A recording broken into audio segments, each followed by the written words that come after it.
17টা বছর পর্যন্ত বাংলার জমিনের ভিতরে ফ্যাসিস্ট সরকার ছিল।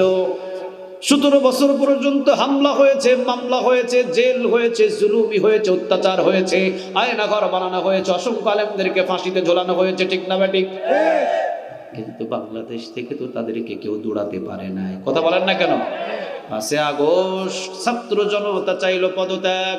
আল্লাহ বললেন, যতদিন আমার সিদ্ধান্ত না হয় ততদিন পর্যন্ত জালিমদেরকে জমিন থেকে কেউ সরাতে পারবে না।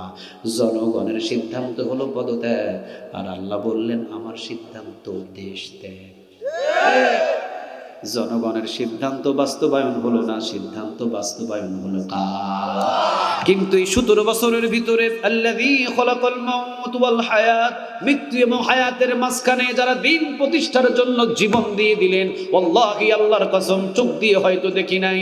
আল্লাহ বলছেন, ইন্নাল্লাযীনা ক্বালু রাব্বুনাল্লাহ, নিশ্চয়ই যারা আমি আল্লাহকে রব হিসাবে মেনে নিয়েছিল, সুম্মাস্তাকামু, ফাঁসির মঞ্চে যাওয়ার পরে অটল হয়ে দাঁড়িয়েছিল, তাতানাজ্জালু আলাইহিমুল মালায়েকা, তাদের মৃত্যুটা আমি এমন ভাবে দিয়েছি, মৃত্যুর সময় পৃথিবীর কোনো আত্মীয় স্বজনের কুলে তাদের মাথা ছিল না, ফেরেশতাদের কুলে তাদের মাথা ছিল। সুবহানাল্লাহ। আল্লাযী খলাকাল মাউত ওয়াল হায়াত লিয়াবলুয়াকুম আইয়ুকুম আহসানু, কথা বলেন আহসানু, ওয়া হুয়াল আজিজুল গফুর, বলেন কথাটা কার? তবে জালিমদেরকে আমি ধ্বংস করব, ভালো কথা, কিন্তু মানুষদের উপরে আমি পরীক্ষা নেব হায়াত এবং মওতের মাঝখানে। সুবহানাল্লাহ বলবেন না? জালিমদেরকে ধ্বংস করব, করব, ভালো কথা, কিন্তু আমি নমরুদকে ধ্বংস করার আগে ইব্রাহিমকে আগে পরীক্ষা করেছি, দেখি আমার ইব্রাহিম আগুনের ভিতরে জ্বলার জন্য রাজি আছে না নাই। সুবহানাল্লাহ বলেন। কিন্তু আগুনের তো ক্ষমতা নাই ইব্রাহিমকে জ্বালানোর, কারণ আগুন হুকুম মানে কার? আরো জোরে আওয়াজ দিয়ে বলেন কার? ও মিয়া, 17টা বছর পর্যন্ত বাংলার জমিনের ভিতরে ফ্যাসিস্ট সরকার ছিল। 17 বছর পর্যন্ত হামলা হয়েছে, মামলা হয়েছে, জেল হয়েছে, জুলুমি হয়েছে, অত্যাচার হয়েছে, আয়নাঘর বানানো হয়েছে, অসংখ্য আলেমদেরকে ফাঁসিতে ঝোলানো হয়েছে, ঠিক না বেঠিক? কিন্তু বাংলাদেশ থেকে তো তাদেরকে কেউ দৌড়াতে পারে নাই। কথা বলেন না কেন? 5 আগস্ট ছাত্র জনতা চাইল পদত্যাগ। আল্লাহ বললেন, যতদিন আমার সিদ্ধান্ত না হয় ততদিন পর্যন্ত জালিমদেরকে জমিন থেকে কেউ সরাতে পারবে না। জনগণের সিদ্ধান্ত হলো পদত্যাগ, আর আল্লাহ বললেন আমার সিদ্ধান্ত দেশ ত্যাগ। জনগণের সিদ্ধান্ত বাস্তবায়ন হলো না, সিদ্ধান্ত বাস্তবায়ন হলো কার? কিন্তু এই 17 বছরের ভিতরে আল্লাযী খলাকাল মাউত ওয়াল হায়াত, মৃত্যু এবং হায়াতের মাঝখানে যারা দিন প্রতিষ্ঠার জন্য জীবন দিয়ে দিলেন, ওয়াল্লাহি আল্লাহর কসম চোখ দিয়ে হয়তো দেখি নাই।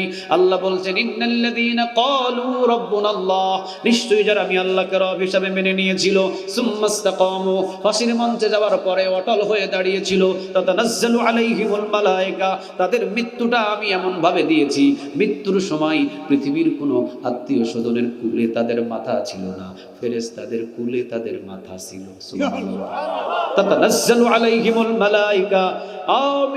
বিশ্বনবী যখন ইন্তেকাল করেছেন, আম্মা জানা আয়েশা রাদিয়াল্লাহু তাআলা আনহার কুলের উপরে নবীর মাথা, আর এখানে বলছেন তাতানাজ্জালু আলাইহিমুল মালায়েকা, জান্নাতের ফেরেশতাদের কুলের উপরে ওই আল্লাহকে বিশ্বাস করে যে অটল হয়ে দাঁড়িয়েছিল ফাঁসির মঞ্চে, 12 বছর জেলখানায়, এরপরেও অটল ছিল, ভাঙতে পারে নাই, তার মাথাটা হলো আমার জান্নাতি ফেরেশতার কুলে। সুবহানাল্লাহ বলেন।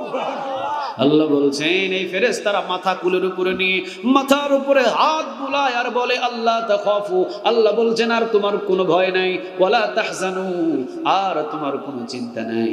3 নম্বর, ওয়া আবশিরু বিল জান্নাহ, ফেরেশতারা জান্নাতের ভিডিওটা সামনে ধরে বলে, বান্দা তোমাকে তারা ফাঁসিতে ঝোলায়, আর আল্লাহ বলছেন ফাঁসিতে ঝোলায়া শুধু দুনিয়া থেকে টান দিয়ে শুধু দুনিয়ার দুনিয়ার জিন্দেগি পার হতে দেরি হবে, এই পাশে তোমার জন্য আল্লাহ এই বিশাল জান্নাতের ব্যবস্থা করে রেখেছে।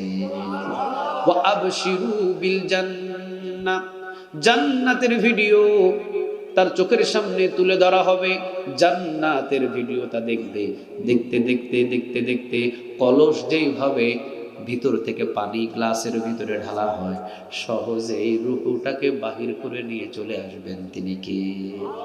আর জান্নাত দেখার পরে যে একটা মুস্কি হাসি দিবে, মৃত্যুর পরেই মুস্কি হাসি অবস্থায় তাকে বিদায় করা হবে। সুবহানাল্লাহ বলেন। তাহলে বলেন তো দেখি, জমিনের ভিতরে দিন প্রতিষ্ঠিত করার জন্য যারা হায়াত আর মৃত্যুর মাঝখানে জীবন দিতে সব সময় প্রস্তুত থাকবে, তাদেরকে জান্নাত দেখায় মৃত্যু দিবেন। আওয়াজ দিয়ে বলেন তিনি কে? সাদ সালামি রাদিয়াল্লাহু তাআলা আনহুর মতো হতে পারবো কিনা জানি না, তবে জমিনের ভিতরে দিন প্রতিষ্ঠিত করার জন্য আমরা অংশগ্রহণ করতে রাজি আছি না নাই? আর একটু জোরে বলেন, রাজি আছি না নাই? লিল্লাহি তাকবীর, লিল্লাহি তাকবীর, নারে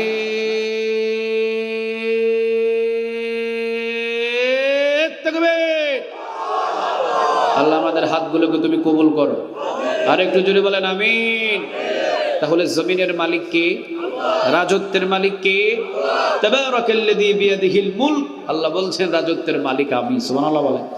ওয়া হুয়া আলা কুল্লি শাইইন কাদির। তিনি সর্ব বিষয়ের উপরে সর্বশক্তিমান। কিছুদিনের জন্য রাজত্ব মানুষদেরকে দেয়, তবে তারা যদি রাজত্ব পেয়ে খোদা হিসাবে দাবি করে, আল্লাহ হিসাবে দাবি করে, যেমন নমরুদ নিজেকে খোদা হিসাবে দাবি করছে, ঠিক না বেঠিক?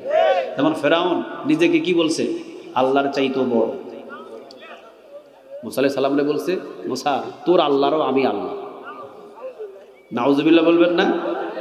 মুসা আলাইহিস সালামকে আল্লাহ সুবহানাহু ওয়া তাআলা বললেন আমি ধরবো না, তবে যেদিন ধরবো সেদিন পালানোর কোনো রাস্তা খুঁজে পাবে না। চিৎকার দিয়ে বলেন ঠিক না বেঠিক?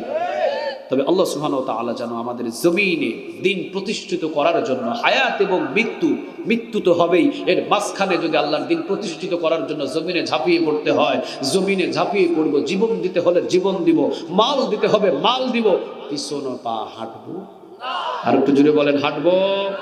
আল্লাহ যেন আমাদের সবাইকে একত্রিতভাবে দিন প্রতিষ্ঠার কাজে কবুল করে, বলেন আমিন। আর একটু জুড়ে বলেন আমিন।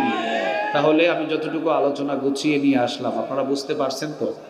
কথা বলেন না, বুঝতে পারছেন তো? এক নম্বরে আলোচনা ছিল তাকওয়াবান ব্যক্তির সম্মান এবং মর্যাদা দিয়েছেন। আওয়াজ দিয়ে বলেন তিনি কে? যাদের ভিতরে তাকওয়া আছে, আল্লাহর ভয় আছে, তারা শুধুমাত্র মসজিদ চালাবে না, তারা রাষ্ট্রপ্রধান হওয়ার যোগ্যতা রাখে, ঠিক না ঠিক? আর দ্বিতীয় নম্বর কথা হলো আল্লাহর দিন প্রতিষ্ঠা করার জন্য বিয়ে নয়, সম্পদ নয়, কোনো আরাম আয়েশ নয়, সব কিছু ছেড়ে দিয়ে একজনের দিন প্রতিষ্ঠিত করার জন্য আমরা রওনা দিব জান আর মাল দিয়ে। বলেন প্রতিষ্ঠিত দিন করার জন্য কার? আর একটু জোরে বলেন কার? আল্লাহ যেন আমাদের সবাইকে কবুল করে, আমিন। ওয়া আখিরু দাওয়ানা আলহামদুলিল্লাহি রাব্বিল আলামিন। আসসালামু আলাইকুম ওয়া রাহমাতুল্লাহি ওয়া বারাকাতুহু। দুধমুখা আল কোরআন ইন্টারন্যাশনাল হেফজ মাদ্রাসা। আপনাদের মনে হয়